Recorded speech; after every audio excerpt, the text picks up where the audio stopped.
Oke, nah di video kali ini saya akan menjelaskan tentang basic dari supply and demand.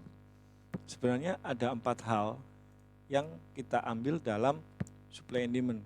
Di sini saya belum ke advance-nya cara menentukan area base yang cocok untuk decision point kita. Apa itu decision point? Nanti akan saya jelaskan di video berikutnya. Hal yang harus kita pahami tentang supply and demand gitu ya. Yang pertama adalah tentang rally, base, rally. Oke. Kemudian ada yang namanya rally, base, drop. Konsep berikutnya adalah drop, base, drop, dan drop, base, rally. Nah, 4 poin ini yang akan saya sampaikan di video kali ini. Kalau kita berbicara tentang konsep tentang supply and demand, cara menentukannya itu area base itu yang valid itu seperti apa? Kalau saya ngomong sih bisa diibaratkan dari 100 trader gitu ya. Dari 100 trader, 100 analisa. Itu pasti apa ya kalau saya ngomong punya pemikiran yang berbeda-beda. Cara menariknya pun berbeda-beda. Jadi nggak akan selalu seperti itu gerakannya. Cuman kalau mata kita bisa jeli, ya, mata kita sudah terbiasa, kita akan melihat area-area mana yang bisa jadi area titik kita entry. Nah, bisa pakai support resisten, bisa pakai yang namanya supply and demand. Nah, kalau kita ngomong rally based rally di video sebelumnya kan saya menjelaskan tentang struktur market, struktur market. Nah, jadi konsepnya ya ada high, ada low. Jadi konsep dasarnya ada high, ada yang namanya low. Ini basic banget kalau saya ngomong, dasar banget. Nah, kalau kita melihat struktur ya, support resisten, kita tarik garis seperti ini. Nah, disinilah awal terbentuknya supply and demand. Nah, saya nggak awal banget ya, jadi kalau kamu struktur ya, ini adalah gerakan sebuah supply and demand. Nah, gerakan sebuah tren yang membentuk sebuah supply and demand. Nah, ada gerakan naik, kita sebutnya adalah rally. Ketika harga naik, kita sebutnya rally. Kalau kita ngomong harga itu retest, lanjut, atau membuat sebuah gerakan naik turun kayak gini, ini kita sebutnya sebagai base. Nah, kemudian harga tersebut kecenderungan naik lagi. Nah, oke. Jadi kadang kalau kita ngomong pakai garis ini kebanyakan kurang afdol gitu ya kalau saya ngomong ya. Nah, kebanyakan pasti trader bakalan akan blok area tersebut. Nah, seperti ini. Jadi agak sedikit kecenderungan kita bisa melihat areanya. Kalau ngomong time frame berapa? Time frame manapun kalau saya ngomong. Cuman kita pahami konsep dasarnya ini dulu. Oke, ada sebuah gerakan kayak gini. Rally, base, rally. Konsep yang kedua adalah rally base drop.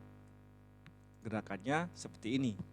Harga dari bawah naik, oke, membentuk gerakan seperti ini, kemudian dia turun. Nah, ini adalah rally base drop. Oke, rally, kemudian ada base, kemudian membentuk drop. Harga tersebut turun, drop. Konsep dasarnya seperti ini. Oke, nanti cara menentukannya akan saya jelaskan. Oke. Nah, konsep yang berikutnya setelah ada rally base drop, nah, akan saya tarik garis seperti ini. Kecenderungan berikutnya adalah drop, nah, membentuk sebuah gerakan, kemudian dia turun. Ini adalah kalau saya ngomong drop, oke, base, drop. Sebenarnya seperti itu. Tapi konsep struktur harus benar-benar kita pahami di sini. Oke. Struktur tetap harus kita harus kita jadikan acuan. Support resisten tetap kita jadikan acuan juga sebagai penentuan hal ini. Nah, kemudian ada yang namanya drop, nah, membentuk sebuah base, kemudian rally, naik. Oke. Jadi ini konsepnya dasar banget gitu loh. Tapi begitu teman-teman masuk ke area ke chart, kebanyakan itu pasti akan bingung melihat konsep dasar seperti ini. Nah, saya lebih cenderung suka itu langsung ke chart ya. Saya lebih cenderung suka itu cara menentukan areanya seperti apa sih Pak? Om, Kak, Mbak, Mas. Nah, cara menentukan seperti yang saya utarakan di awal. Kita harus mengerti tentang strukturnya dulu. Nah, kalau kita rubah ke candlestick ini, ya sah-sah aja. Oke. Nah, contoh di sini, saya melihat ini adalah harga turun, drop, kemudian pullback, dan dia turun lagi, ranging sebentar di sini. Oke, kemudian dia turun. Nah, kalau kita melihat gerakannya di sini, ini bisa dikatakan sebagai base sebenarnya. Ini bisa dikatakan sebagai area base, meskipun besar seperti ini. Tetapi bukan ini konsep yang akan kita cari waktu kita beranalisa nanti ya. Oke. Nah, kalau kita melihat mata kita jeli lagi, lebih kita kecilkan lagi, saya ngomong di semua time frame ada gitu, ada di semua time frame. Contoh yang ada di sini nih, ada drop, nah harga turun drop, dia pullback, kemudian dia turun, lanjut turun. Ini adalah drop base drop. Nah, jadi area yang kita ambil itu adalah area-area yang seperti ini. Setelah kita mengerti konsep tentang support resisten, kita ambil yang area ini sebagai penentuan base. Nah, drop, base, drop. Kita cari lagi. Ini juga ada sekilas kalau kita lihat. Di sini ada yang namanya drop. Ya, kemudian dia pullback. Kemudian dia turun. Ini adalah area base kita. Area supply and demand kita, gerakannya. Drop, base, drop. Kalau kondisi tren naik seperti apa? Nah, kadang kita bingung di sini nih. Nah, kalau saya ngomong, kita rubah ke line chart bisa sebagai penentuan swingnya. Kayak gini. Oke. Kita sudah melihat sebuah strukturnya. Otomatis ini bisa dikatakan sebagai rally. Nah, dia membentuk sebuah gerakan sideways sebentar, kemudian dia naik. Nah, ini adalah area base kita, rally, base, rally. Meskipun di dalamnya ini tuh ada sebuah kecil di sini nih. Nah, ada kecil yang di sini. Ini juga bisa dikatakan sebagai area gerakan dari supply and demand. Nih, rally, base, rally. Nah, padahal kalau kita melihat kecenderungan harga, kalau kita blok seperti ini, nantinya ini adalah area decision point kita. Kayak gitu. Jadi kita ambil area base-nya untuk kita menentukan titik entry yang bisa dikatakan Pak Mufali sih ya bisa susul lah kalau saya ngomong. Cuman kalau kita mengerti konsep ini ya dasar banget dan ini harus kita ketahui. Kemudian kalau kita lihat di sini ada gerakan di sini rally, base, drop.